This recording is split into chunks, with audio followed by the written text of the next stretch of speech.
Welcome. This place is called TIAT. It stands for the intersection of art and technology. We're a gallery for artworks and artists using technology as a medium and a gathering place for creative technologists in San Francisco. Our current show explores the epistemologies of Slop and how trust, attention, and culture is meaning-making is changing via algorithmic and AI access. And today, we're so honored to have both Andrew and Ruby in the space tonight for a conversation.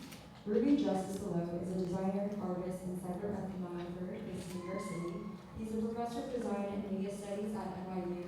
His work focuses on digital phenomenology, virtual ontology, and implications of being online. He writes about virtual realms, digital communities, and artificial intelligence.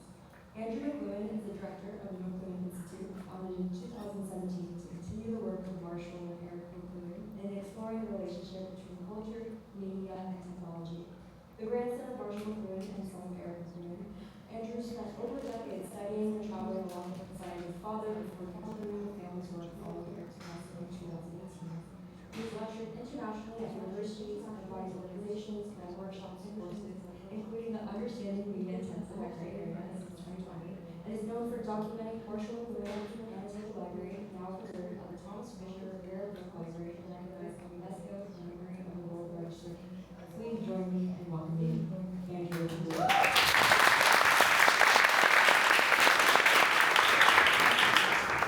Hi everyone.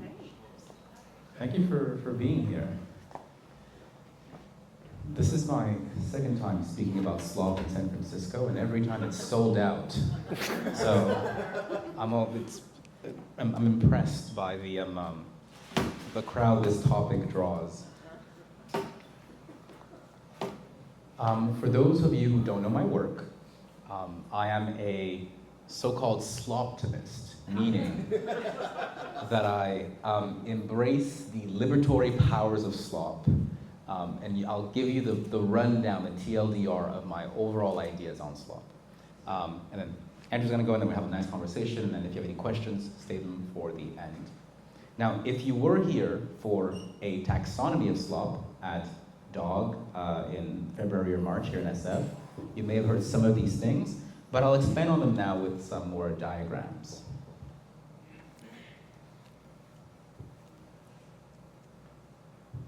So, this idea of slop, which is, a cultural artifact whose value is contingent on its propagation and not its content, is a big area of study now, right? It's the word of the year for, I think, 2025. But slop does not only emerge with AI, slop has a long history. It begins in the 12th and 14th century with the fabliaux. Les fabliaux were these texts in French, short comic tales that were sexual, licentious, scatological, and made fun of the clergy and the nobility. Namely, they were texts that were meant to be shocking, thereby being spread around more than their content. You may be familiar with some of them in the Decameron, Boccaccio's Decameron, which was made into a movie by Pasolini in 1973. And many of these tableaus did not have authors, much like our AI slop. They were mostly folk tales descended from bard to bard, decentralized from town to town, and brought back from crusades. In the Middle Ages, these bawdy and transgressive texts thrived in a folkloric context, and they were largely meant to mock and entertain human vices. This sort of text, these media artifacts continue. We have Pantagruel by Rabelais, we have these plays by Molière, which are always kind of stinging parodies and satires whose kind of mission is to break free and shock the public. The early texts can be thought of as social satire, political subversion, or Parnassian subversion, or subversion for subversion's sake. So this is like the ancestor of slop. Then we get to the penny dreadfuls. You can see here, Varney the Vampire or Feast of the Blood. This is the first example of for-profit, quote-unquote, slop. We call them the Grub Street pamphlets. These were passed around the gallows or executions. And these extremely violent texts like the Barney the Vampire included sexual violence, murder, and crime. And because they were for profit, the publishers, of course they were sold for 1 penny, the penny dreadfuls, were studying which ones were more successful.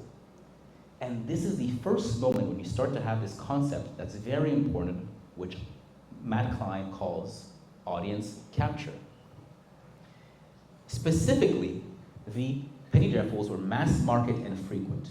They were overtly commercial. It's in the name. The penny's in the name. They're meant to be sold. And they're produced at industrial speed while leveraging reader and public feedback.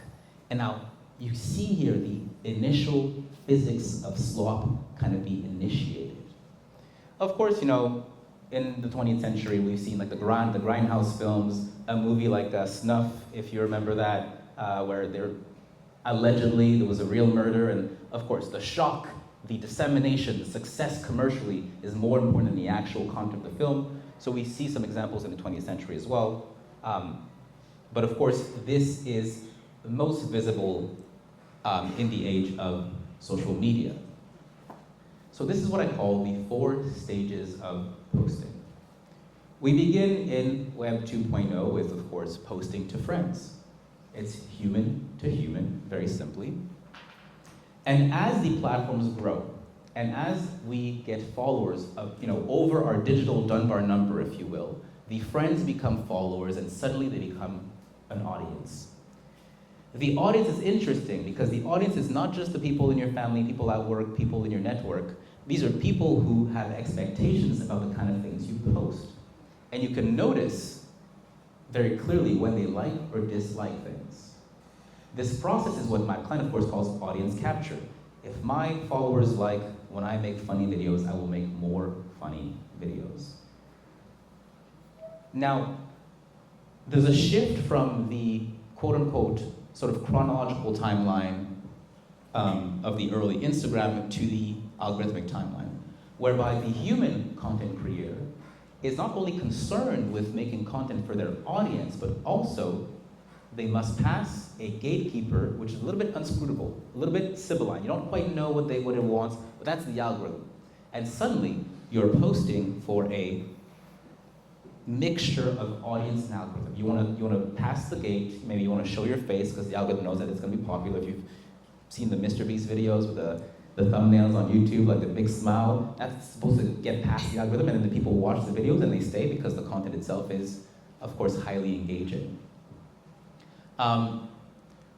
What I'm kind of intuiting here at the left side of this graph is a moment when suddenly humans are just posting to bots, right? So, audience capture.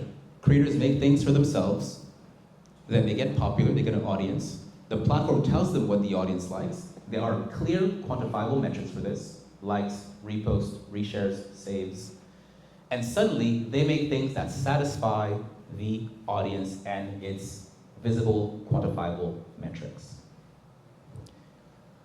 So this is the gate, the algorithm, and the feedback loop represents this algorithmic capture. So we have 2 things. You have to care what the audience wants, you have to care what the algorithm allows the audience to see. This is the algorithmic capture. And so this is Slop. Slop is when an automated system, an artificial intelligence, makes content that passes an algorithm and then goes to the audience. This feedback loop is very important. In my recent essay for the Random Art called Machining Taste, I talk about what kind of slop do we see? When you think about it, because of the algorithm, because of the way our platforms are designed, we only see top slop, or the cream of the slop, as I call it. Oh, God. Right? Yes. Andrew loves the puns. This cream of the slop is only because you only see the best content on the platform, from humans or from automated systems. And so you can think of slop as being like stratified, and there's a whole lot that we do not see. And I'm actually quite interested in my research in that sort of unseen, that nobody likes, nobody sees, nobody reshares, that kind of slop. And so this process through which a bot, through its reward function, that's how a neural network is made, understands or is able to quantify how to get the algorithm to pass their content through to an audience, and then the audience sees it, reshares it. This is what creates what we now call AI slop. And this uncanny feeling that you see when you see ballerina, cappuccino or whatever, or that shark guy, or what's the wooden guy with the bat? Duck, duck, duck, exactly. The horror.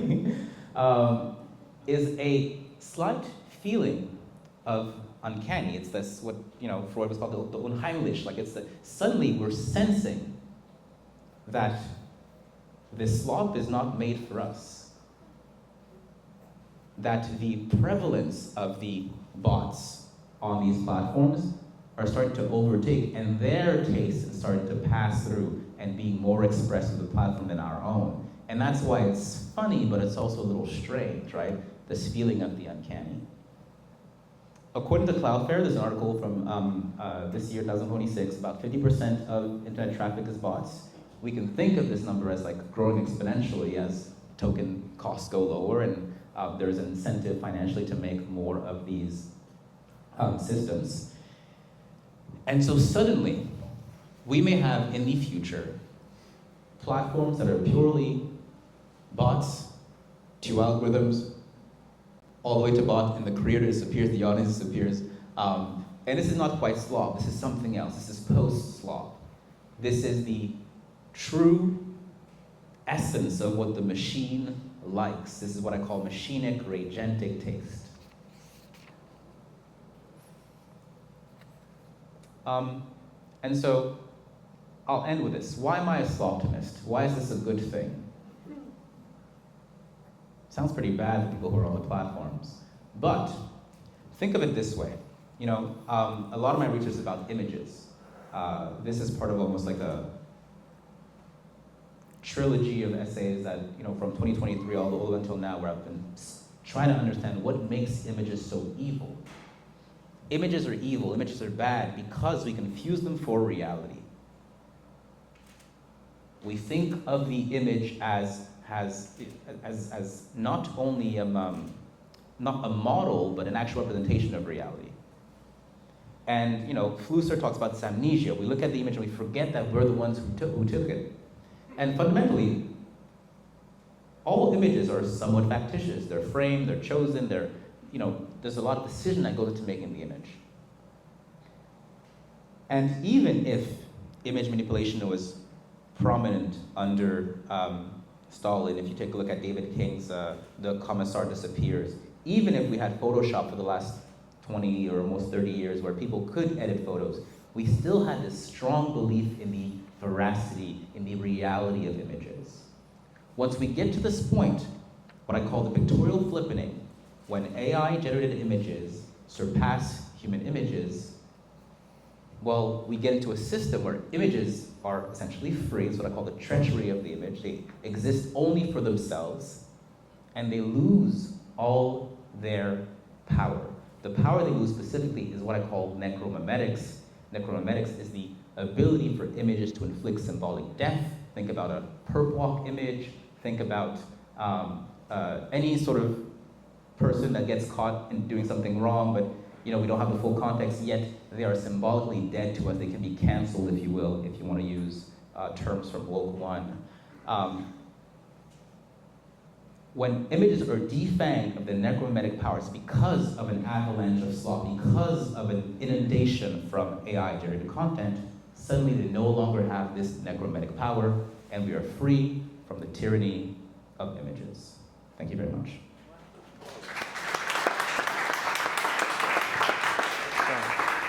I've got hello, check. There we go. I've got my own mic, Ruby. Hey everybody, thanks for coming out. Appreciate it. Glad to be here. 2 Canadians on the stage, actually. And given that I'm the McLuhan in the room, and actually the date, my grandfather Marshall would have turned 115 this week. So given my position as the token McLuhan, I thought I would investigate a McLuhan-ian theory of slop and what that might be. Of course, I do have plenty of puns, but I feel like I've already been upstaged on the puns. So we might skip that, except I think slop making sense was the working title of this, and probably the one I landed on. You can follow me on Twitter if you want all the bad puns. We'll save you from the rest. So what would a McLuhan theory of slop entail? I think it's an interesting question. My grandfather in a Monday night seminar in '73, I think, said, answers are easy, questions are hard. And I think in our prompt-obsessed time, that takes on an interesting relevance and salience, maybe. A few conclusions I came to, provisional conclusions while thinking about this subject. Slop is what happens when you push computer-assisted content production to an extreme. Ruby kind of went into that a little bit. Slop is the fulfilled wishes of those who strive to occupy our senses and attention, to occupy or divert those things. And I think speaking of or thinking about the senses, our many senses, is important here. And excessive content production is what we get for insatiable content consumption.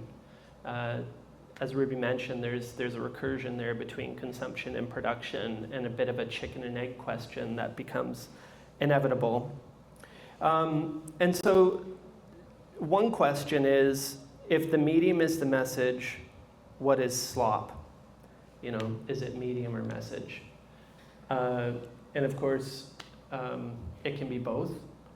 I think a lot of times when we talk about slop as this kind of mass-produced content, we're talking about content, but it can also turn into, I think, more than that, especially as people get further edged out of the process.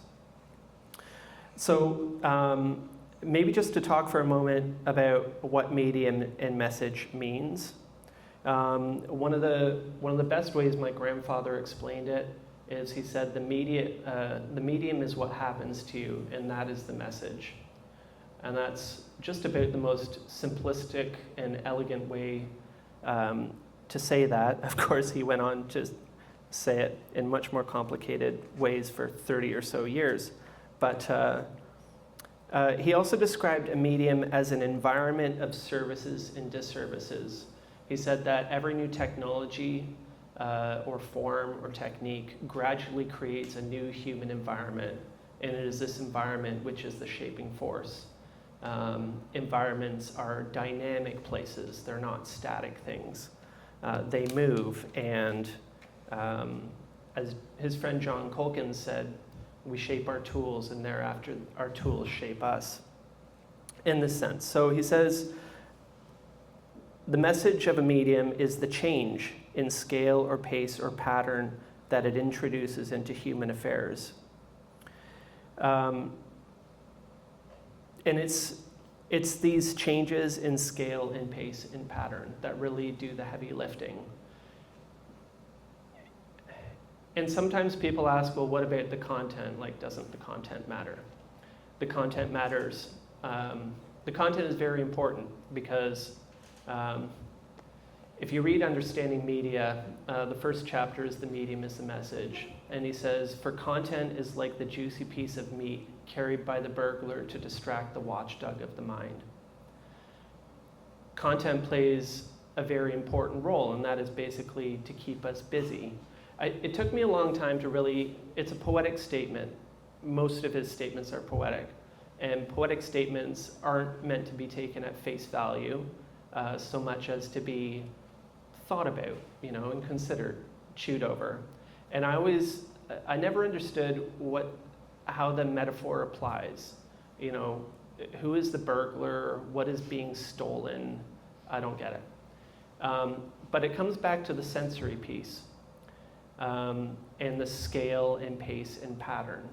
And while we're busy spending 12 or 18 hours a day watching Slop, Italian brain rot, and all those other fun things, my kids have finally stopped singing Trallalero Tralala, which is great. And I think we're coming to the end of the 6-7 era. I don't know. Maybe, maybe not. But that's the thing about content. And Marshall McLuhan actually loved content. He was an English professor for his entire career and kind of did media studies as a side hustle. But he loved content, poetry in particular, poetry and literature. And it's not coincidental because I'm digressing a little bit, but essentially he was trained in literary criticism at Cambridge University, and he took the things that he learned about literary criticism and applied them more broadly to technology and culture, and that's media studies in a nutshell. So later in his life with my father, they set out to discover whether there are general principles of technology. You know, all technologies do various things, but do they do anything together or in common? And they found these 4 things, which they then called a tetrad, or the laws of media. So I thought I would apply this device to Slop and see what we get. So one of the parts of the tetrad is that every technology enhances or amplifies some part of us. And there's not just one answer to each of these questions. There's usually a lot of things. And it's meant to provoke thought more than to be definitive statements. So one thing that is enhanced, obviously, is creative output or production, our ability to express and articulate. But also, I think, to the slightly darker side, our ability to distract or occupy attention. At the same time that we amplify or enhance something, when a new form comes into prominence in an ecosystem, something is displaced or obsolesced, made obsolete. And in the case of Slop, you know, mass-produced, computer-generated content, what is made obsolete? Well, I think criticism and critical engagement, because I've yet to see anybody, it's going to happen, but I haven't seen it yet, somebody taking on Slop as a serious study of inquiry. Like, am I wrong about that? Have you gone there? I want to Aidan Walker has a book on Skibbity Toilet. Okay. But Skibbity is not quite Slop because it's still human-directed and human-made. But I think we're getting there. Like, Aidan's next book might be about Slop. Well, I'm going to get to maybe a way where criticism, like a literary Slop criticism, might come into play. But that's another part. Another thing, obsolesced, the middle class of artistic production, you know, the vast amount of people who were churning out kind of mindless stuff before, no longer are freed from this. On the other hand, they no longer get the paycheck for it. So there's a bit of give and take there. So you have enhance and obsolesce. Something is amplified in prominence and something is displaced. At the same time, they discovered that every new way of doing things brings back an older way of doing things in a new form. This, to me, is always the most difficult question to answer, because in order to know what's being brought back from the past, you need to know a lot from the past, which is why I was really glad to have Ruby here, because he knows a lot about what's being brought back from the past. Penny Dreadfuls, I think. Maybe Penny Slop is an emerging category, I don't know. But in more modern times, things I think like pulp fiction in the literary side, and maybe Muzak in the audio side of things. You know, elevator music, right? And then finally, although it's an important thing about the laws of meteor tetrad is that there's not an order, that they're simultaneous and you theoretically can start anywhere and end anywhere. But every new technology, when you push it to an extreme, it reaches what Malcolm Gladwell called a tipping point and goes over it. And what happens when you do that? In the case of something like a highway, it might enhance or amplify your ability to get from one place to another.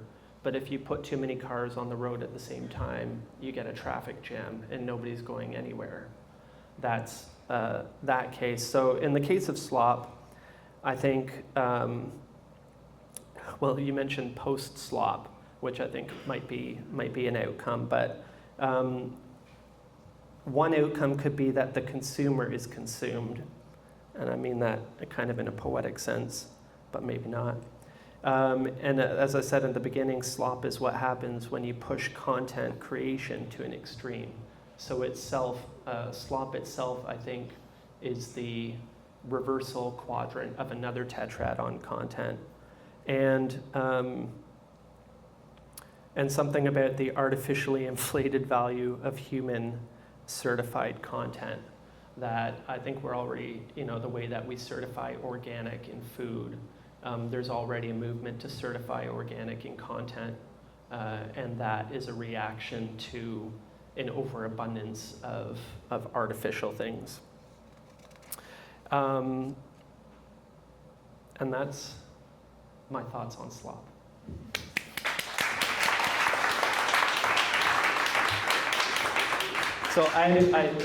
So now it becomes our discussion. Oh, do we move up? I think so. Now we move up. Okay. I liked it better down there, actually. But, I had a question for you, Ruby. Okay. Okay. And because I know you also talk about taste. Mm-hmm. Okay, and this is, as I mentioned, that I haven't really seen much in the way of human content criticism of Slop, right? It's kind of beneath, proper notice or whatever. But I'm wondering what you think about this. As humans are increasingly pushed out of that diagram, right, and it becomes a feedback mechanism of Slop feeding the algorithm, etc. I imagine a possible future, like, can you equate algorithmic judgment of what is valuable in Slop to machine taste? And might that maybe, do you think that equates the same thing? Yeah, the way that I think about machinic taste is once humans get out of the equation, or when they get very close, slowly and slowly,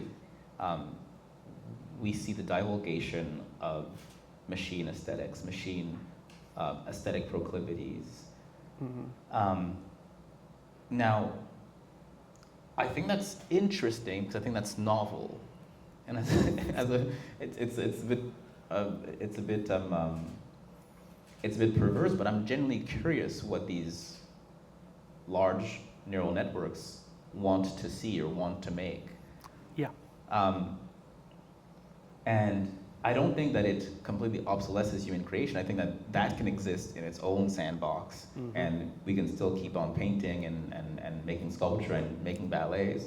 But I think it's going to be something interesting to even look at. I also, when I think about the taste part, and by the way, I'm doing a talk on taste on Monday at the Eigen office, so if you want to come, let me know. I wrote a book on taste, so that's why. He wrote the book on taste. a book on taste. But I'm very curious, what is it, I think we're very good as humans at adapting. Yeah. And we're very good at habituating ourselves to new things. So would a new generation, would your kids, should they have more screen time, of course, if they had no limits, would perhaps they develop an aesthetic understanding of Italian brain rot? And would the next generation be then compared much like, say, the Fauvists were compared to the Impressionists. We're like, you know what, like this third generation Italian brain rot doesn't have the same sort of effective elements, right? The plot elements, which were absurd previously, have become somewhat formulaic. You know, like, is that something that like your 13-year-old, if they've grown up on Ballerina Cappuccina, whatever, they might be able to say because they know the historic cultural lineage of the Slop? Yeah, and I think that's very plausible. For one thing, just about obsolescence, obsolescence never means death. You know, when Marshall McLuhan first said the medium is the message in 1958, he said it at a radio broadcasters conference. They were all freaked out because television had come on the scene, was taking all the advertising dollars, and Marshall was telling them, look, don't worry about it. There are things radio can do that television can't do. Television isn't going anywhere. It's just, there's a power shift. So yes, maybe 80% of you are dead, but the 20% of you who survive are going to be the best of the best and having fun. Like, people are still setting type, you know? Mm-hmm. So bespoke slop is a potential future here. But the other thing is that every new form, penny dreadfuls, pulp fiction, film, when it was new, was not considered an art form. It became an art form later on when television and things kind of displaced it, because that's the flip side of obsolescence, is that it's an elevation into an art form, where it was, you know, popular is rarely art. That's kind of seen in reverse. But I think just thinking about slop being elevated to an art form, like, there may be categories like early slop, you know, that early slop aesthetic really had it going on, right?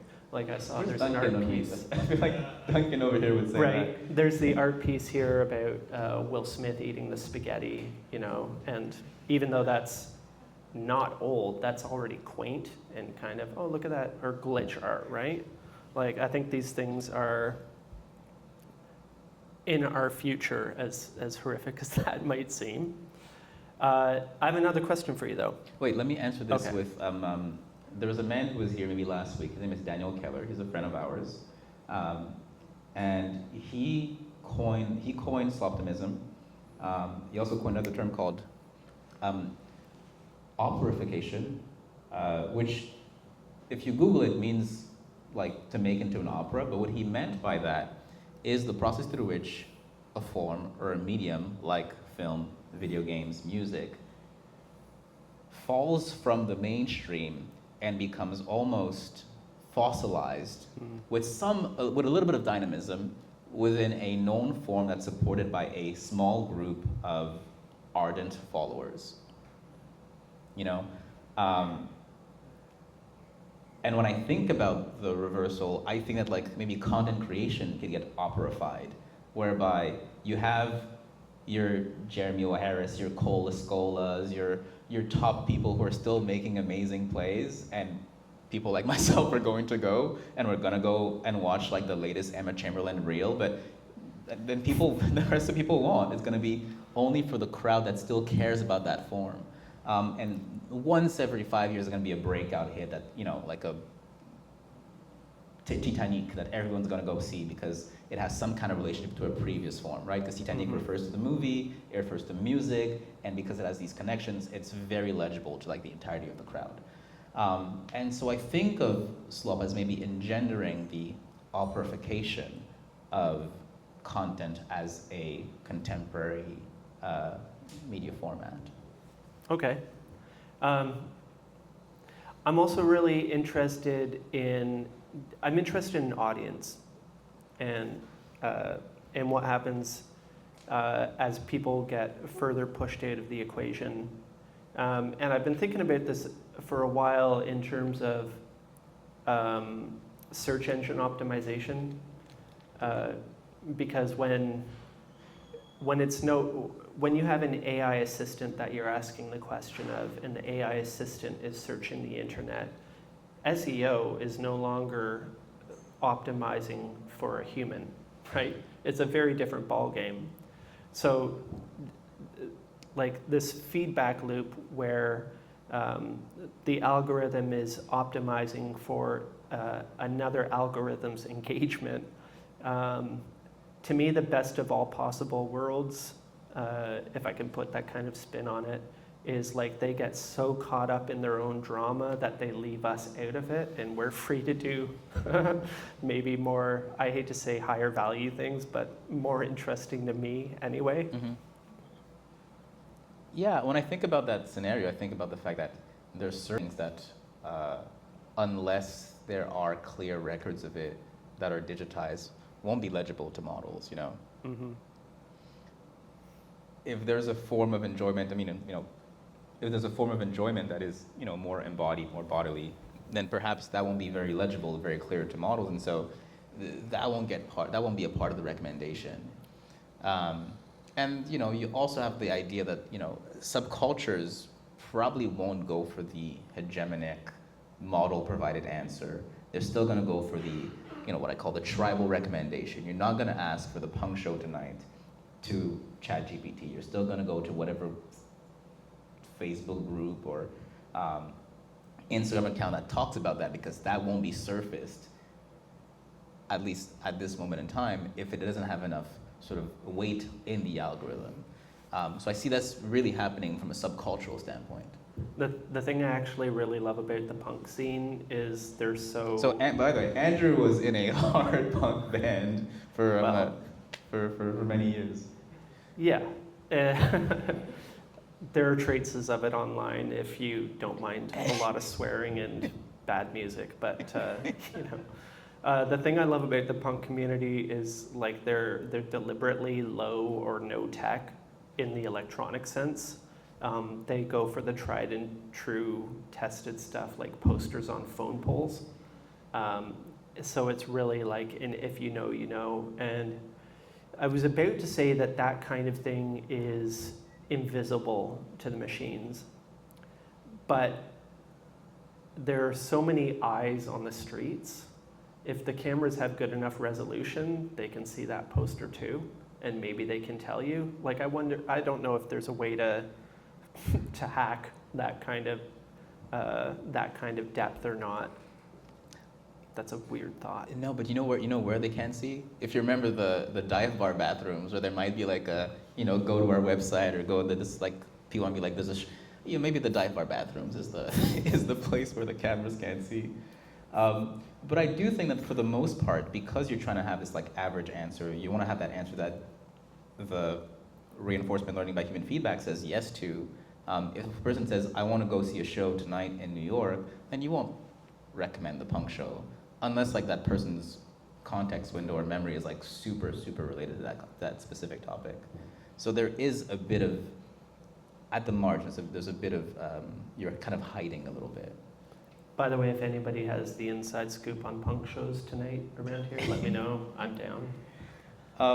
I have a question for you, which is, what do you think is the consequences of this increase in output, right? We talk about a big talking point for a lot of AI creativity companies is like, more people can be creative, and suddenly then you have an increase in creative output.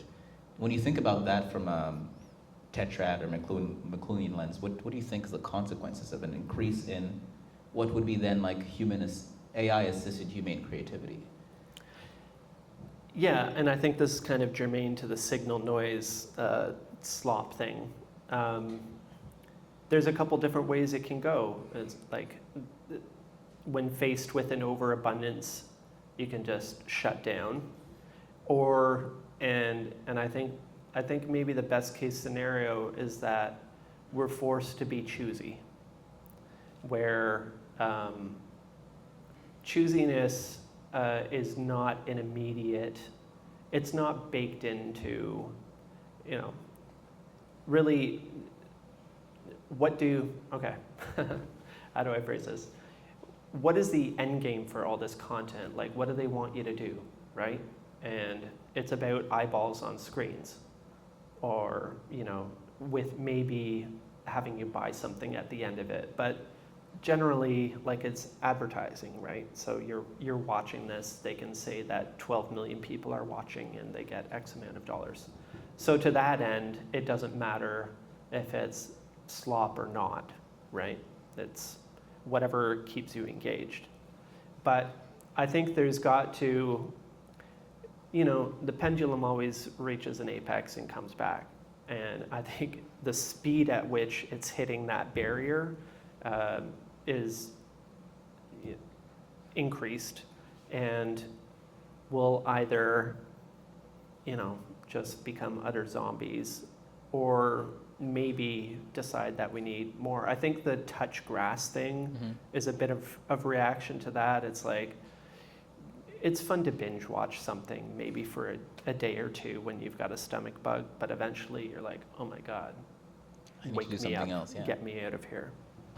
Which of your slop puns do you think is the most evocative to the current situation of slop and the future situation of slop? Future slop, wow. That's actually a good one for the Toffler fans out there. I don't know, I'm partial to slop making sense. A solipsism of slop is a little bit dark and a little highbrow, but I could write a paper on that, I think. Slop interest, is one big, a slop in the face. And then, slop is a psyop, is for the conspiracy-minded people. And then, when you've just been binging and you're full of slop, but in a good way maybe, and also delirious, I think you're a bit slop happy, and that would be. But enough of us. If anybody in the audience has some questions or comments, now would be a good time for that. We have two in the back over here. There's a mic coming. Hold up.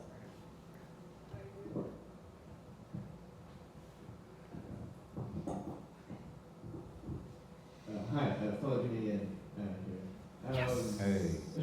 Okay, only Canadian questions, please. Good. I'll put an A at the end.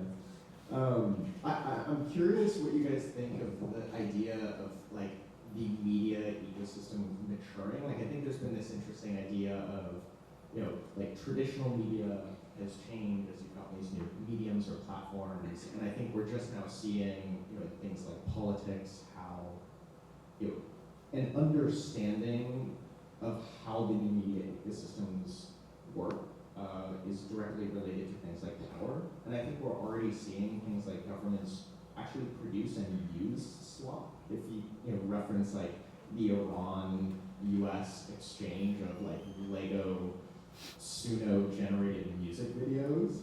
And I'm kind of curious. None of these words are in the Bible. I'm curious how you think about something like slop in that way, or if you have ideas around that, the maturation of slop creation, or as it becomes almost institutionalized in the way that we had traditional news organizations and now we have media accounts that command more attention than traditional news articles. I mean, there is a dark side of the slop maybe to come, because at the moment it's comically terrible, right? But the world in which we live makes possible your own personal slop, right? And if it gets good enough, and good enough is not a high barrier, unfortunately, it becomes probably the propagandist's wet dream. So, because it's super targeted stuff, right? So I shudder to think about the next election cycle and what that's going to look like. But maybe this is what it takes to get us to actually shut things down a little bit and realize that, there's an off button, and we are in control of it if we want to be. One of the most badass things my granddad said was he wrote a letter to Ezra Pound in 1951, And he said, this is crazy. So he was 40 years old. And he said, I'm an intellectual thug who's been slowly accumulating an arsenal with every intention of using it. And he said, in order to distract the triggermen or needle the somnambulists. Needling the somnambulists is a popular McLuhan activity, and it really comprises of trying to wake people the fuck up, which is the whole notion of turning your attention in a critical way is in order to take some of the power out of it and reclaim some agency. And I think the pendulum could swing far enough that maybe we collectively wake up a little bit. Absolutely. I mean, I think, once again, I remember when memes were made by specific small accounts on Facebook groups and Instagram, and when one day Essence started posting memes, and I was like, oh, okay, it's going corporate now. And I think the same thing is slowly happening to novel forms of media. Of course, corporations, governments, frankly, VCs to understand the importance of new media, the importance of speaking through a next generation, through new forms of media, and they are all, I think, attempting to do it. I mean, the White House, if you've seen their TikTok account, is like, I don't know who's the Gen Z person who's like working on it, but they're doing it. But honestly, I really believe in these sort of slow inoculation of the populace, and the same that memes don't hit the same way they did in 2012. These slop, or sort of let's say TikTok edited war videos of Iran on the soundtrack by the Migos are not going to hit the same way in 5 years, because we'll have been inoculated from a media perspective to their effect. And so there'll have to be a new form, once again, that you'll be able to propagandize from. And that's part of the cycle, I think, in my opinion, is this, you make, the subculture makes, it gets recuperated, suddenly brands, McDonald's, whatever, are making these novel media forms, and then it kind of loses its edge, it loses power, it gets defanged. Mm-hmm. And I think for images generally, the sort of idea of the end of necrometics, the end of images is the loss of their necrometic power, I think is like very salient to me. Thank you. I'm right next to the Canadian here. Okay. Next to me. Close enough. So I'm really curious about this proposition that in the future, given enough time, that people will develop, perhaps not us, but our children might develop this kind of more nuanced, subtle engagement with slop. So we might understand that there's slop in a particular period, and there's a slop in a particular genre, et cetera, et cetera. But what about these kind of feed-forward effects where it can result in the slopification of our own taste, and not just that, maybe even the slopification or even deconstruction of our ways of even developing taste. So if in the rosy future our children can develop or might develop a new epistemology of slop, what happens in the future when we can't even develop any kind of epistemology of any kind? It's a deconstructive approach to slop itself. And I'm curious about your takes on which way are we trending, what may or may not be the mechanisms, levers for why we're skimming one way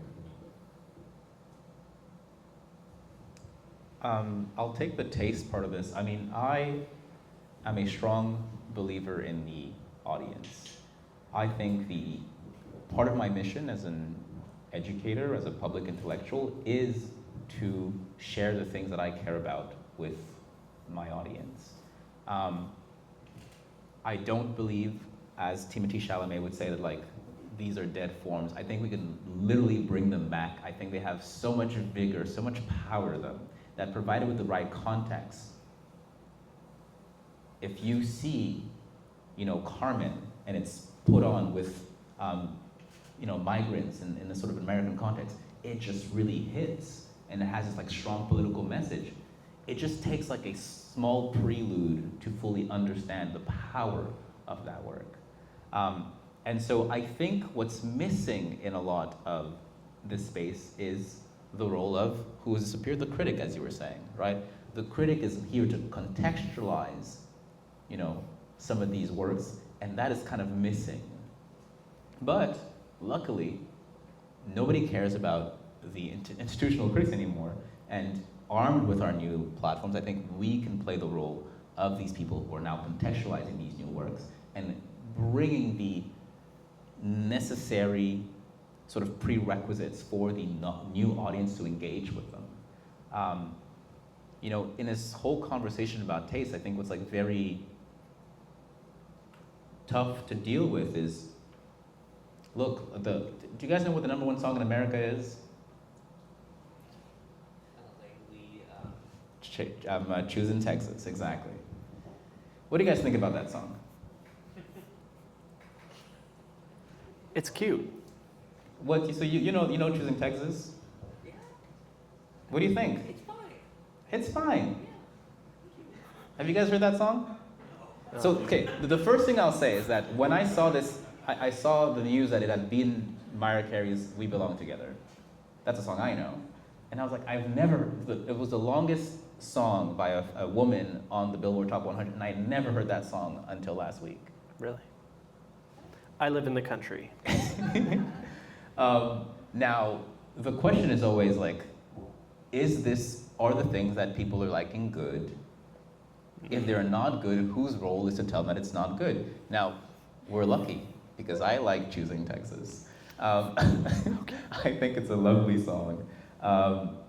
But in the cases where things are not good, I think we need to have those conversations. And that's why I hate Popcast and John Camaramica, whatever his name is.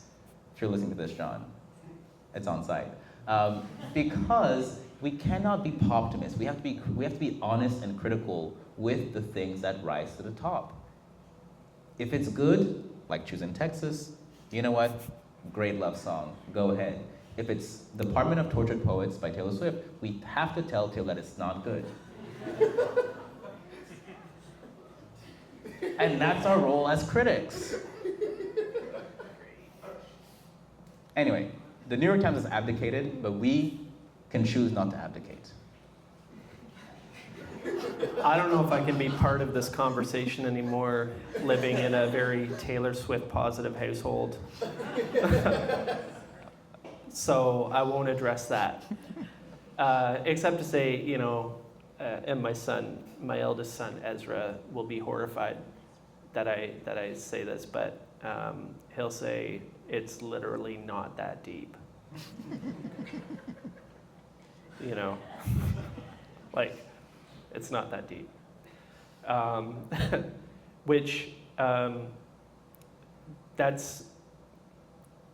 That kind of short circuits criticism for just a quick, if you like it, it's good. If you don't like it, it's not good. And he will say that's just not good. He likes the Choosing Texas song. I think it's sweet. I was trying to make a pun combining slop and apocalypse, and it just doesn't roll off the tongue. But one thing that's maybe in our favor here is that is the speed part. Is that these cycles are so fast. Speed is a double-edged sword. My grandfather commented on this, that he liked to bring up Bertrand Russell, who supposedly said that if we only raised the temperature of the bathwater by a degree every hour, we wouldn't know when to scream.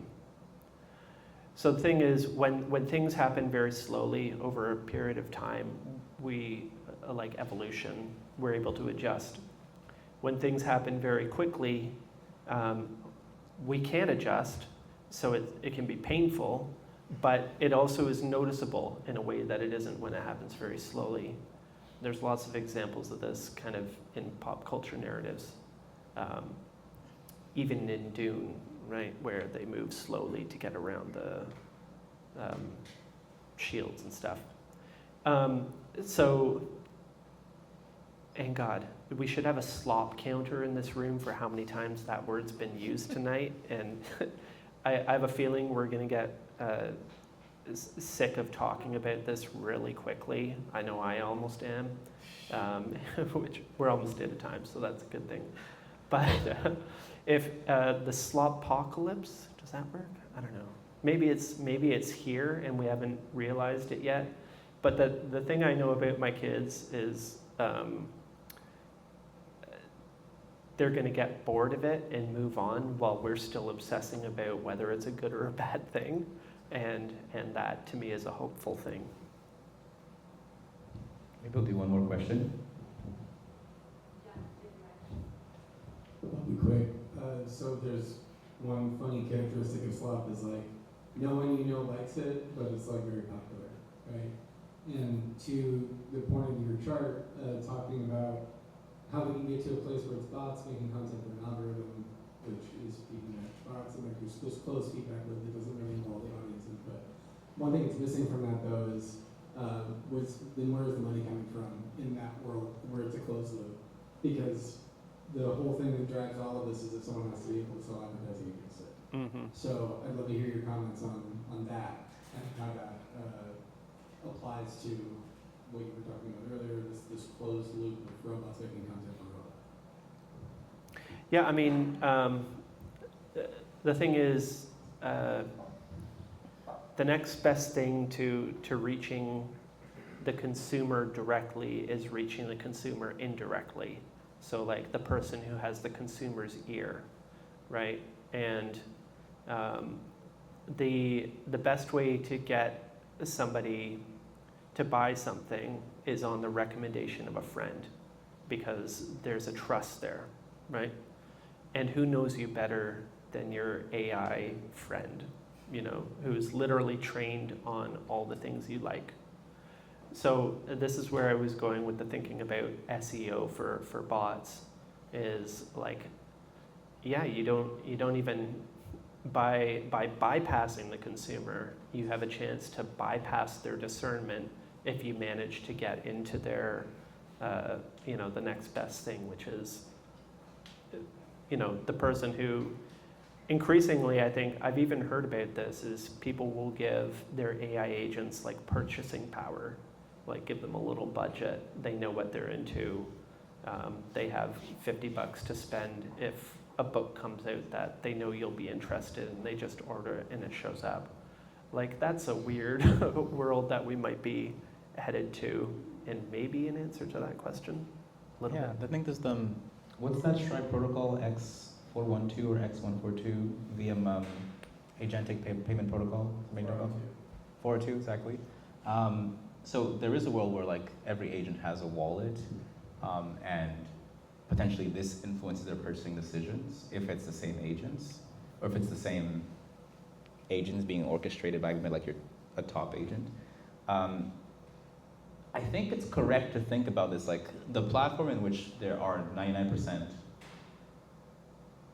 bots is really not as valuable as a platform, given that if the money remains with humans, is not as valuable as the platform where there is, as we say now, like 50% bots.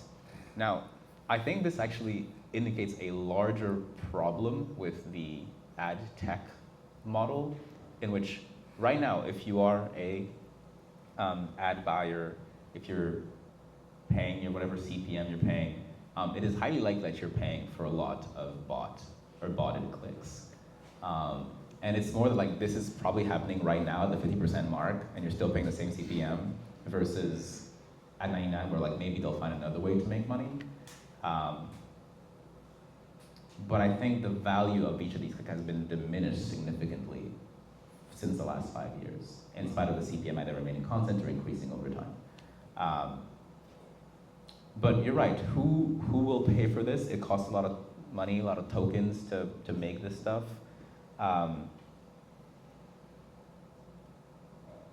I don't know. I don't even fully know.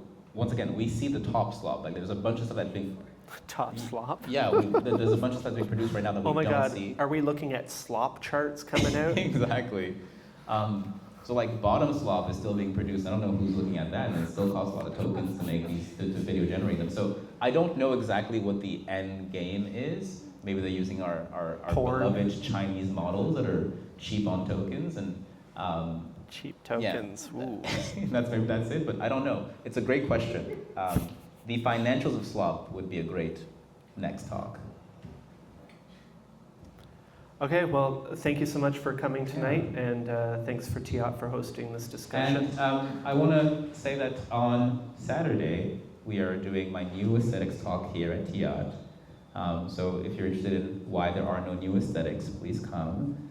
And on Monday at the Eigen office, I'll be doing a talk on my book, A Few Essays on Taste. So if you're also in town, please do come to that as well. Thank you very much. Good job. Thank you so much.